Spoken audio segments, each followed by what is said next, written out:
Bueno, sí, efectivamente quiero compartir algo con vosotros y ese algo que quiero compartir pues podía ser inmensamente largo, pero no os preocupéis que me retendré un poquito.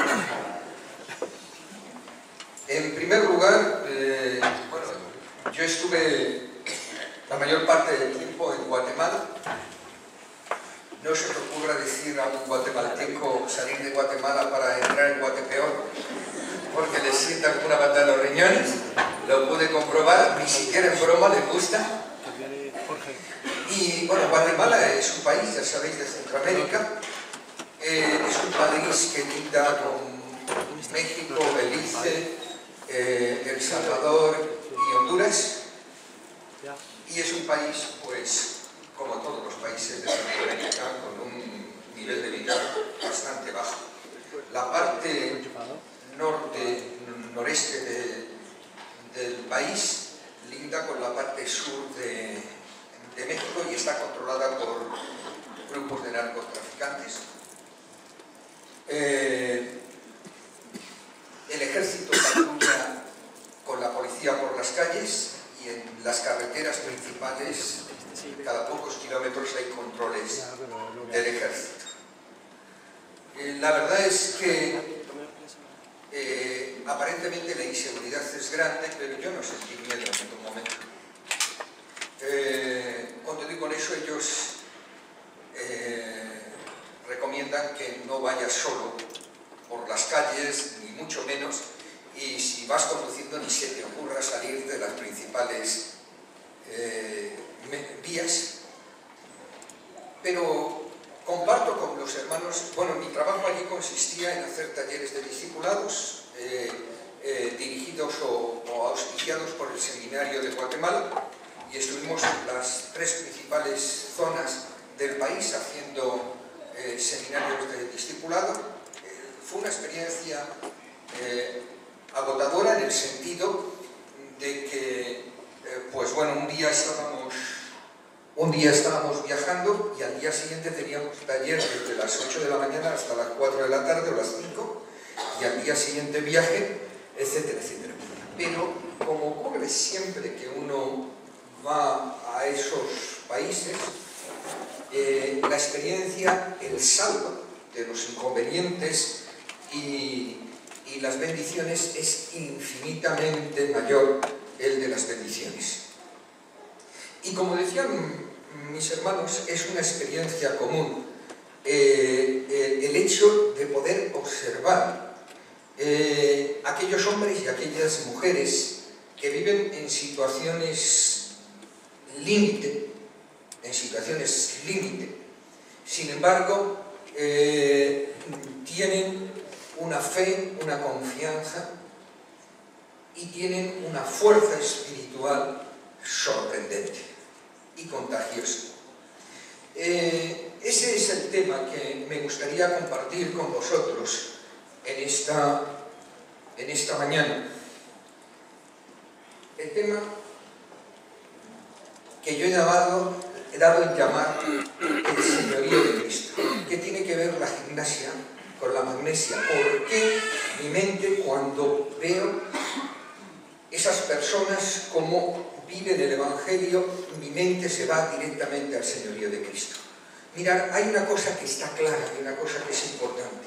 Esos hombres y esas mujeres no son diferentes a nosotros. No son en absolutamente diferentes a nosotros. Sus circunstancias son diferentes. La vida que viven es diferente. Pero no son como seres humanos diferentes a nosotros, ni tampoco como cristianos son diferentes a nosotros. Nosotros los vemos aparentemente diferentes. Nosotros nos parece que ellos están en una dimensión diferente, pero no son diferentes. Las circunstancias en las que viven son diferentes. Y a mí me recordaba muchísimo cuando yo conocí el Evangelio hace ya unos cuantos años en España, hace más de 40 años. Es decir, mirad, hay un hecho que nosotros debemos aprender. Seguir a Cristo siempre ha tenido un precio. seguir a Cristo siempre tiene un precio. Y además, este precio es directamente proporcional a la radicalidad del creyente. ¿Qué quiero decir con esto? Yo creo que el creyente tiene que ser radical, que no es lo mismo que ser obtuso, que ser fanático, que ser... La palabra radical es una palabra que me gusta porque viene a entender, viene a dar, viene a exponentar que es una persona que tiene una convicción firme y no negocia en cuanto a sus convicciones. Radical es el que tiene una línea de pensamiento y entiende otras líneas de pensamiento y acepta que otras personas puedan pensar de forma diferente, no los rechaza, no les considera inferior, como pudiera ser un fanático, pero él mantiene su firmeza en las convicciones que cree. Y cuando uno en Cristo mantiene esa convicción y esa firmeza, siempre tiene que pagar un precio. Ahora, cuando hablamos de pagar un precio, a mí me gusta hacer énfasis que entiendo por pagar un precio. Porque está claro de que mi salvación es por gracia, no por obras. Es decir, yo soy salvo por la gracia de Dios. Por gracia no significa que gracia sea sinónimo de barato. Gracia es un don de Dios. La salvación no puede considerarse nunca barata. Hemos puesto esta imagen y en el boletín diciendo que 3 clavos, una corona de espinas y una cruz no es un precio que podríamos decir barato. Nuestra salvación fue adquirida por Cristo en la cruz del Calvario a un altísimo precio, al mayor precio que jamás se puede pagar. Tan grande precio, un precio tan inconmensurable, incomprensiblemente grande, que nosotros jamás, en ninguna manera, de ninguna forma, pudiéramos haberlo podido adquirir jamás. Por mucho que hiciéramos, por mucho que nos esforzáramos, nunca podríamos pagar el precio de nuestra salvación. Por eso, la salvación es por gracia.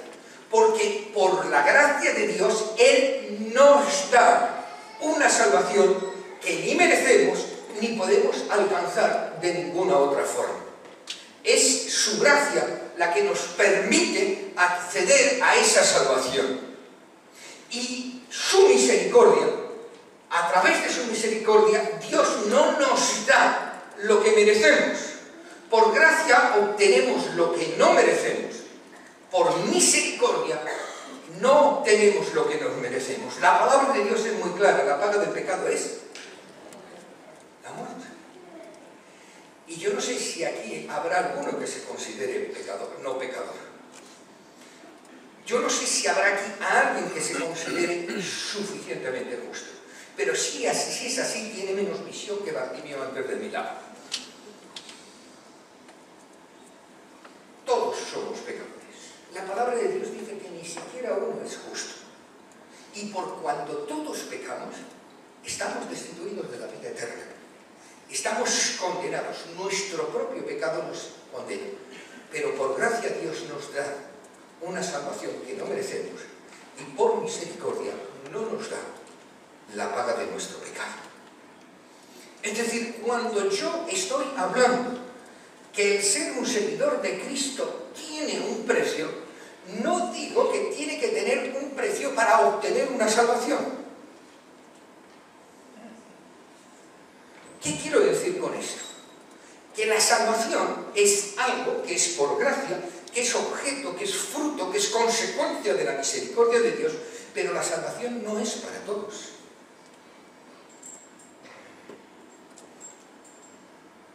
Nosotros estamos acostumbrados a nuestro argot para decir que todos somos hijos de Dios. En ninguna parte de la Biblia dice que todos somos hijos de Dios. Nos dice la Biblia que todos somos criaturas de Dios. Que todos hemos sido creados por Dios. Pero no todos somos hijos de Dios. Y la salvación tampoco es para todos. Alguno ya está poniéndome cara diciendo, a ver por dónde me sale este. A ver qué quiere decir. Mira, la palabra de Dios nos dice claramente: no se turbe vuestro corazón, Dios, creer también en mí. En la casa de mi Padre muchas moradas hay. Así que yo voy a preparar un lugar para vosotros, para que donde yo estoy, vosotros estéis conmigo también. ¿A quién dice eso Jesús? A toda la humanidad. Dijo, mirad todo el mundo mundial. Yo voy a preparar un lugar para vosotros. ¿A quién le está diciendo Jesús? Voy a preparar un lugar para vosotros. No lo digáis tan alto que no. Me estáis acongojando. A sus discípulos, decirlo sin miedo. A sus discípulos. O sea, la salvación es exclusivamente para aquellos hombres y mujeres que en un momento de su vida han entregado su vida completamente a Dios. Valga la redundancia, vida. La salvación no es para todo bicho viviente. La salvación no es para todo alma que se mueve. La salvación no es como si fuera una baratija que se da a cualquiera. La salvación es un privilegio que adquieren aquellos que se someten al señorío de Cristo en su vida. La salvación es para los siervos, para aquellos que deciden negarse a sí mismos y entregar su vida a Cristo.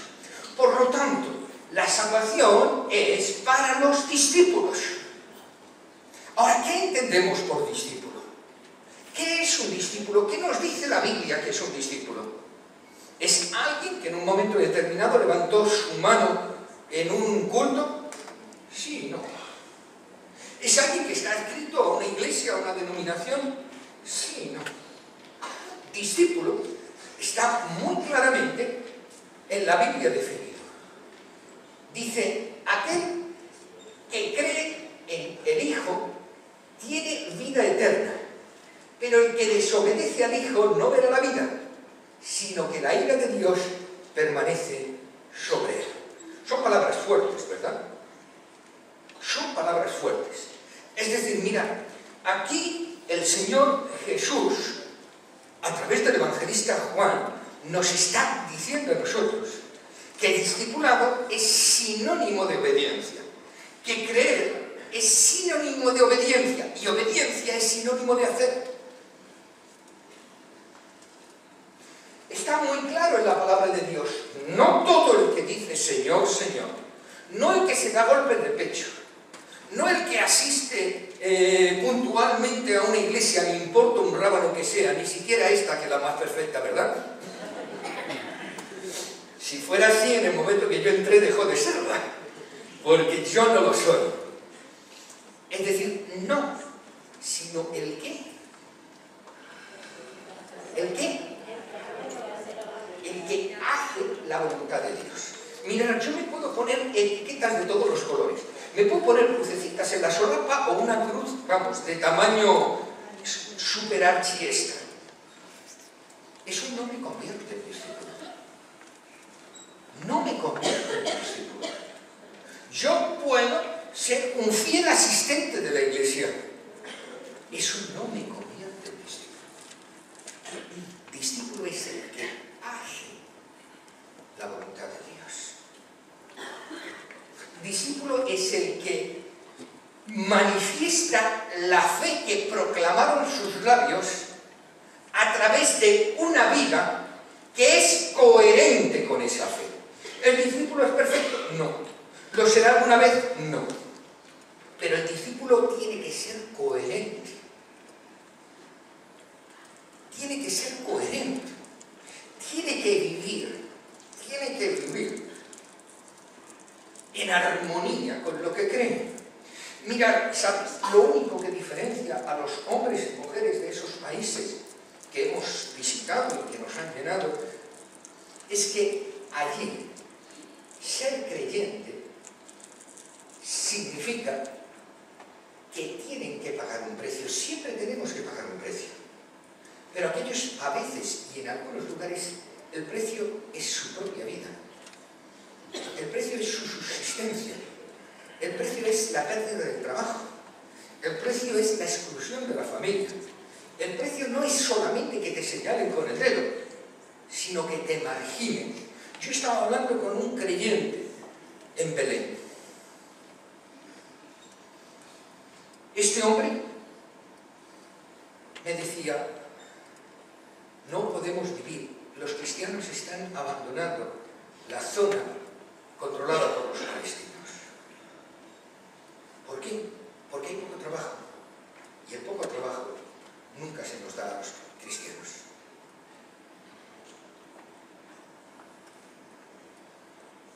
Yo estuve hablando con una palestina que estaba en Nazaret, la zona controlada por los judíos, y me contaba poco más o menos lo mismo. 400.000 personas cada año mueren solo por confesar que Cristo es su Señor. Eso es pagar un precio. Esas personas saben que seguir a Cristo no es simplemente adscribirse a una iglesia.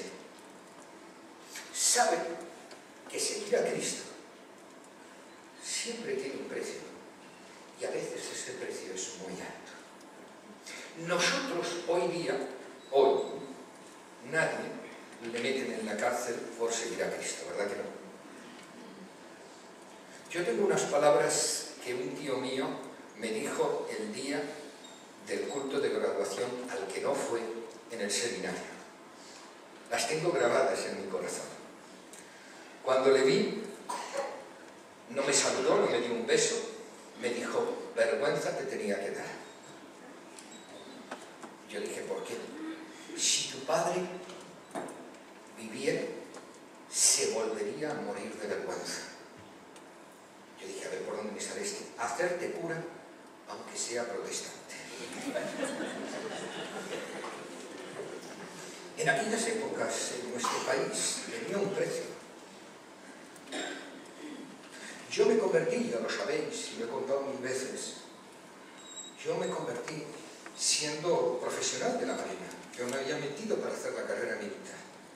No tuve ningún problema hasta que acepté a Jesús. Cuando acepté a Jesús tuve un consejo de guerra en 3 procedimientos previos.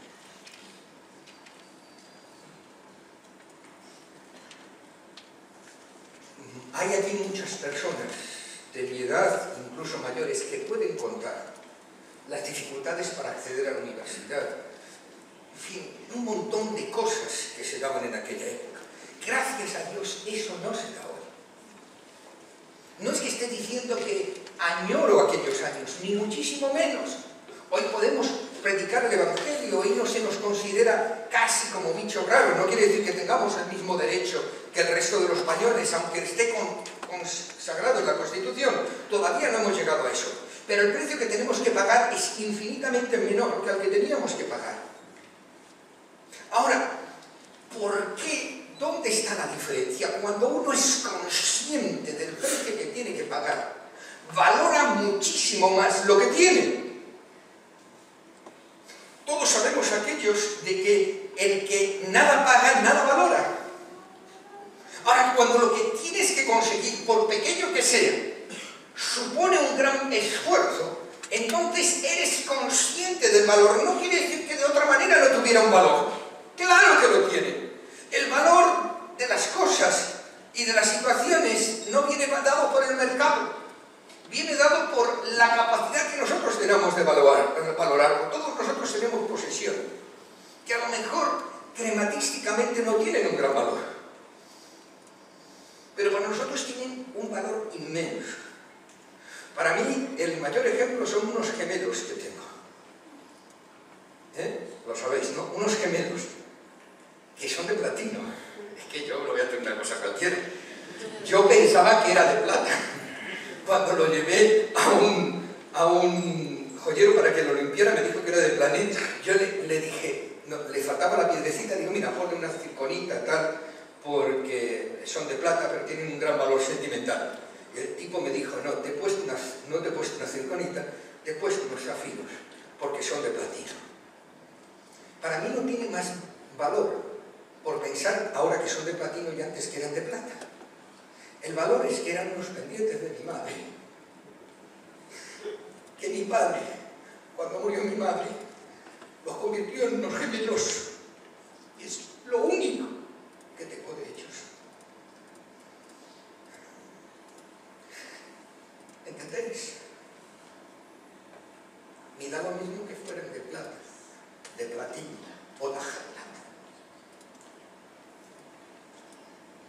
Las cosas, cuando somos conscientes de su precio y su valor, cambian nuestro punto de vista. Y la verdad es que en nuestras iglesias hemos perdido la perspectiva del valor de la salvación. No estamos pagando un precio como en esos países. E inconscientemente nos derivamos hacia la rutina. Tendemos a eso, es natural, es humano. Los propios apóstoles, de tanto andar con Jesús, lo llegaron a considerar como algo normal, cotidiano. ¿Cuánto daríamos nosotros por un minuto a los pies de Cristo? ¿Cuánto daríamos nosotros por escuchar la voz de Cristo en el sermón de la montaña, aunque fueran fracciones de segundo? Para ellos era natural, era normal. Pensaban que aquello no se acababa nunca. Se sentían felices, se sentían protegidos. Ahora de pronto les fue quitado y su vida se vino abajo. Entonces entendieron el valor de lo que tenían. Y fue entonces cuando su vida cambió profundamente. Nuestro problema no es que seamos mejores ni peores, es que hemos perdido de vista el valor de la salvación, el valor de la gracia, el coste de seguir a Cristo. Hay un solo camino. La salvación es para el discípulo y hay un solo camino. El que no lleva su cruz y viene en pos de mí no puede ser mi discípulo. Porque ¿quién de vosotros se pone a edificar una torre sin calcular primeramente si tiene capacidad para hacer frente y poderla terminar? Mirad, hermanos, en el capítulo 14 de Lucas, en el capítulo 10 de Mateo, cuando nos habla de Jesús dirigiéndose a sus 12 apóstoles cuando les envía a predicar el Evangelio. Si lo leéis detenidamente, sobre todo el capítulo 10 del Evangelio de Mateo, os dais cuenta de que no les pinta para nada un panorama de rosas. Les pinta una perspectiva dura, difícil. Les dice que van a ser perseguidos. Les dice palabras tan fuertes como: yo os envío como ovejas en medio de lobos. Les dice: si a mí me han hecho esto, ¿qué no van a hacer con vosotros? Digo, cuando lo lees en frío, cuando lo lees metiéndote en la situación, cuando te pones tú como un protagonista y dices: vaya un ánimo que les da para predicar el Evangelio. Ahora, aquellos hombres y aquellas mujeres, es que aquellos hombres, en este caso, en los 70, posiblemente hubiera alguna mujer, aquellos hombres vienen pletóricos, porque en medio de las dificultades ven cómo se manifiesta con mayor fuerza, con mayor significado, el poder de Dios. La palabra de Dios nos dice que Cristo tuvo que pagar un altísimo precio. Yo creo que la visión más realista de Cristo está en Hebreos, en el capítulo 5. Dice: y Cristo en los días de su carne ofreció ruegos y súplicas con gran clamor y lágrimas al que le podía liberar de la muerte, y fue oído a causa de su temor reverente, y aunque era hijo, padeció y aprendió a tener obediencia. Fue oído, pero no fue escuchado. Cristo entendió que tomar su cruz consistía en asumir la voluntad de Dios para su vida. Y Hebreos nos dice que asumir eso tuvo un alto precio emocional. fue un camino de rosa, bueno, tú me lo mandas, yo me voy a la cruz, a ver cuándo hay que crucificarse.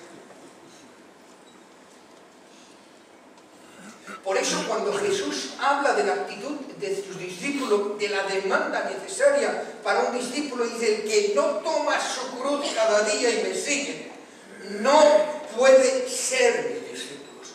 Desde el contexto de Cristo Jesús, desde la experiencia de Cristo Jesús, la cruz es asumir la voluntad de Dios en mi vida, al precio que sea, cueste lo que cueste.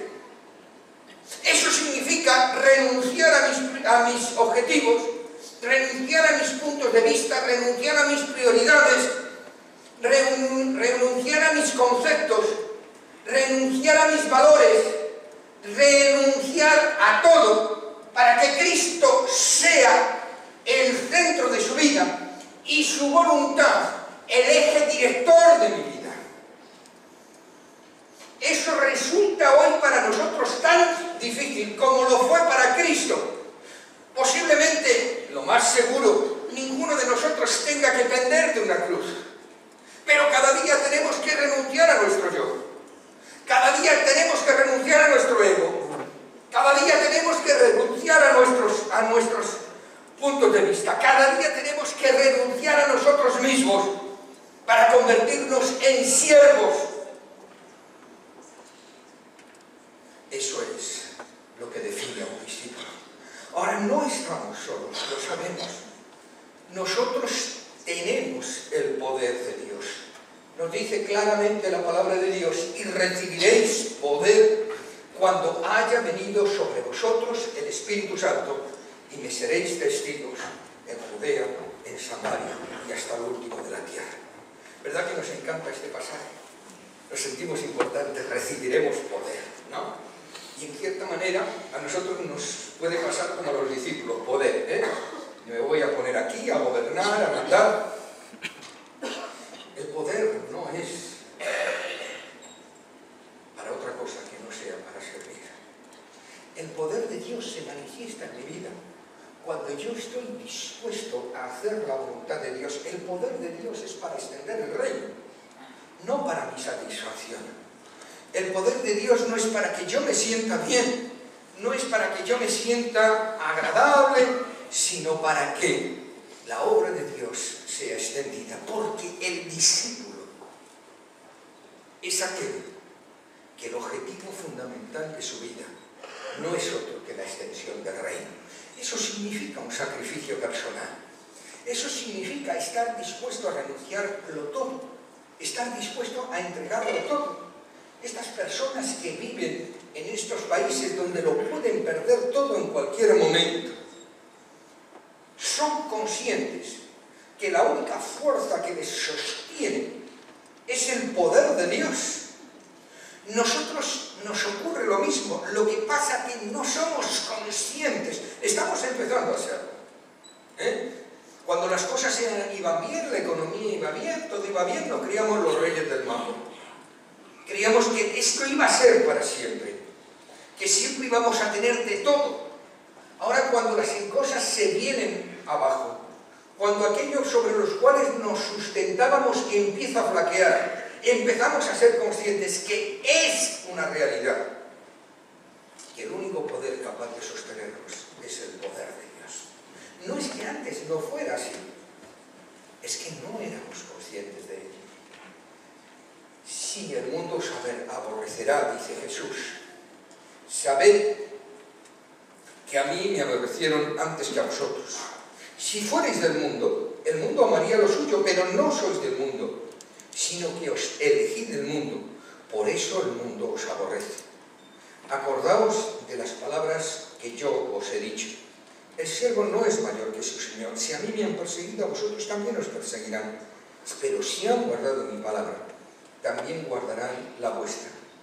Porque todo esto os harán por causa de mi nombre, porque no conocen al que me envió. Mirad, ha tenido la experiencia que nosotros hemos tenido, o cada vez que tenemos esa experiencia, habéis oído que la palabra que podía denominar el testimonio de nuestros hermanos es: hemos venido llenos.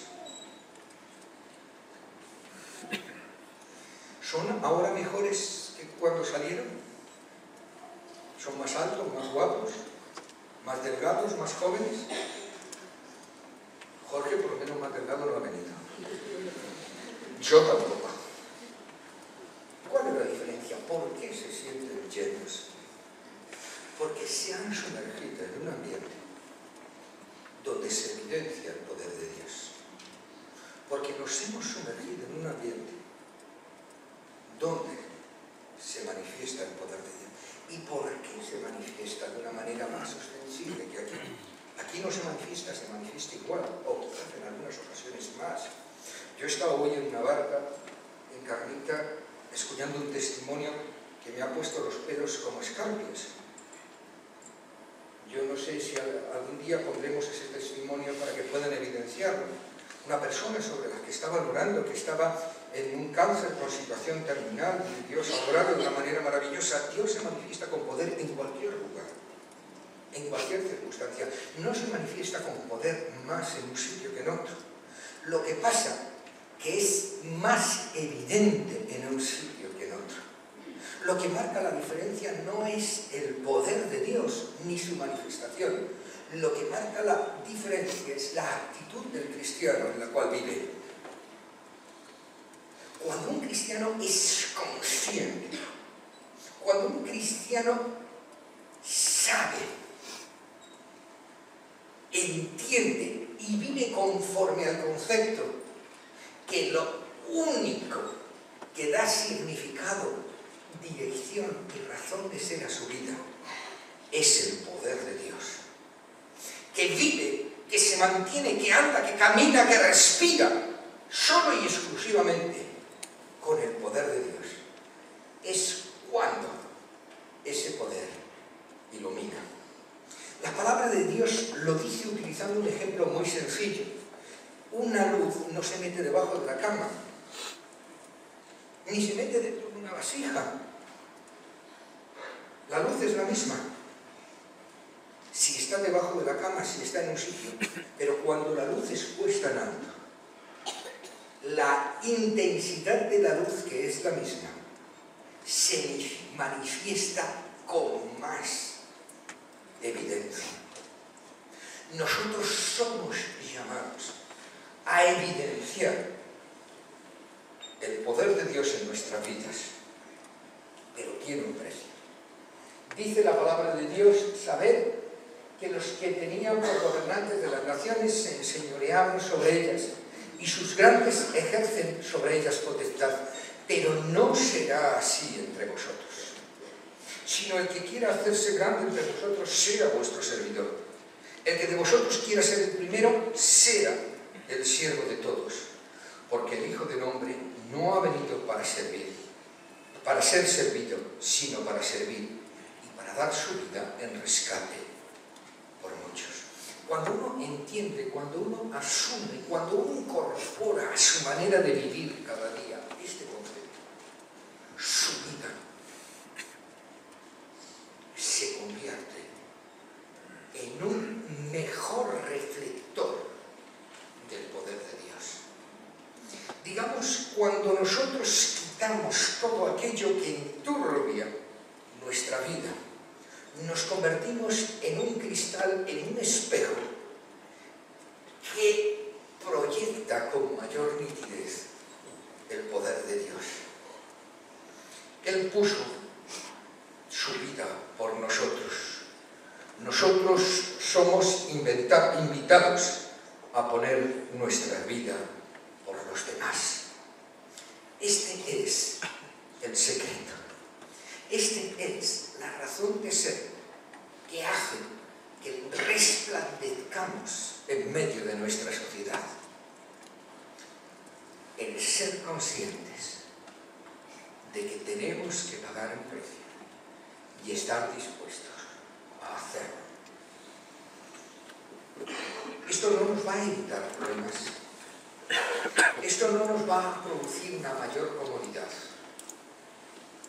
pero sí nos va a producir un mayor gozo. dicen nuestros hermanos y hemos podido experimentar de muchas maneras. Mirad, yo he dado talleres en que llegaba al taller reventado porque me había hecho un montón de horas el día anterior, tenía todavía el cambio horario, y ahora cuando empezaba a hacerme el nuevo horario vuelvo a cambiar otra vez de horario, pero cuando llegaba allí y veía hermanos que se habían recorrido 7 horas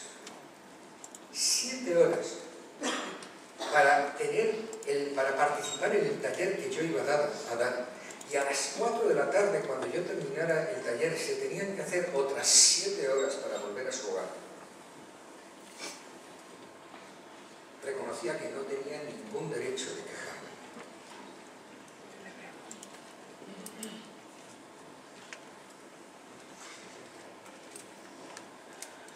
No es que hubieran recorrido 7 horas para escucharme a mí.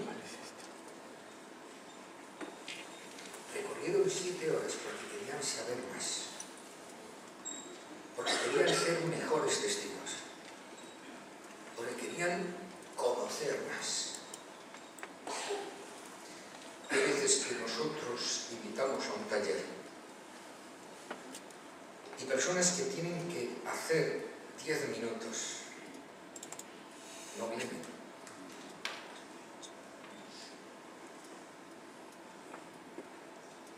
¿Sí o no? ¿Por qué? Porque están muy cansados. Porque bueno, es un taller más.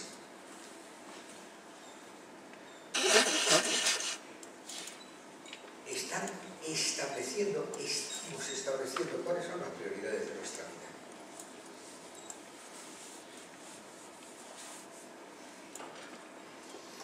Cuando somos capaces de entender, comprender, asimilar y vivir que no hay nada más importante que Cristo, que no hay nada más importante que servir en su obra, que no hay nada más importante que ser un fiel testigo de Él, entonces es cuando nuestra vida empieza a tener una dimensión diferente. No estamos hablando de salvación, no estamos hablando de un precio que hay que pagar para ir al cielo, estamos hablando de un precio que hay que pagar para vivir con gozo, con felicidad, con equilibrio, con plenitud, aquí, ahora, en la tierra.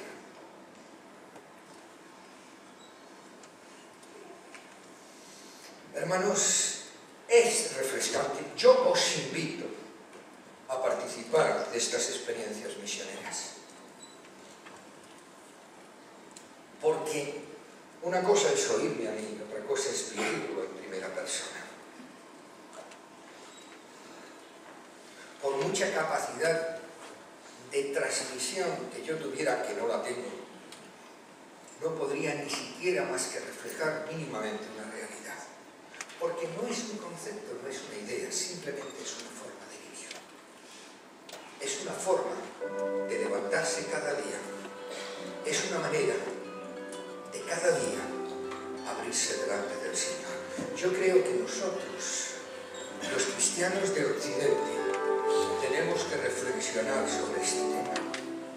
Tenemos que reflexionar porque estamos perdiendo de vista el costo de seguir a Cristo Jesús, el valor de entregar nuestras vidas de manera que puedan ser más útiles para su gloria y honra. Me gustaría que termináramos este tiempo invitándoos a todos y a cada uno de vosotros a reflexionar en la intimidad de su corazón. ¿Realmente yo tengo una perspectiva correcta de la obra de Cristo en mí? ¿Realmente yo estoy reflejando el poder de Dios en la manera en que realmente Dios quiere? ¿El señorío de Cristo es evidente, está claro en mi vida? ¿O tengo que cambiar algo?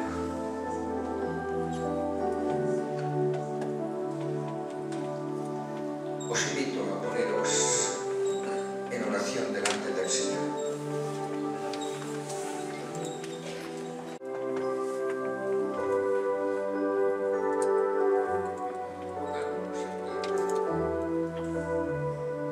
Pongámonos en pie.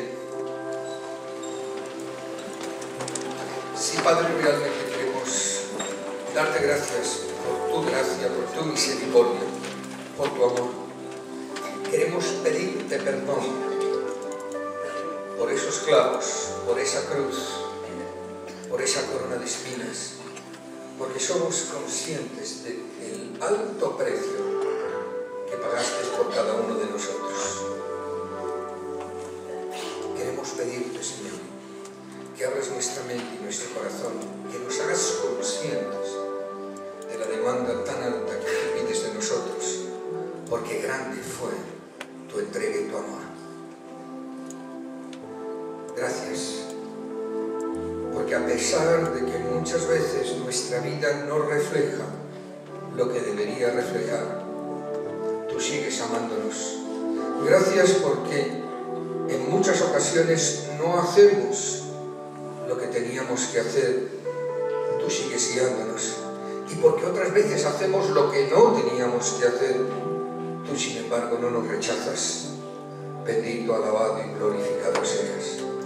Señor, abre nuestros ojos, abre nuestra mente, abre nuestro corazón, para que sepamos, para que comprendamos, para que veamos, Señor, la necesidad acuciante de ser conscientes del precio que demanda el seguirte.